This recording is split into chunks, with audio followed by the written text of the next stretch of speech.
Une main précise, des gestes répétés des milliers de fois, le cordeur de raquettes de tennis est avant tout un passionné du sport.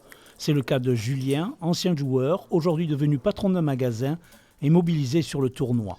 Passé par le Centre de formation des métiers du sport palois, le CNPC, il a réussi à faire de sa passion un métier.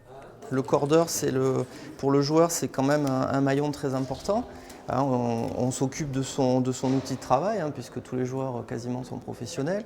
Le joueur, dès qu'il vient, hein, une fois qu'il a fait son passage à l'organisation, il vient tout de suite porter ses raquettes, au moins une, pour voir un petit peu quelles sont nos techniques de cordage et pour tester pour la suite de son tournoi notre façon de corder.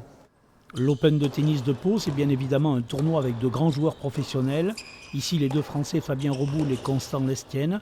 Mais les organisateurs ont décidé d'aller plus loin avec un forum sur l'économie du sport. Une activité qui pèse en France, c'est ce qu'est venu rappeler le patron des métiers du sport.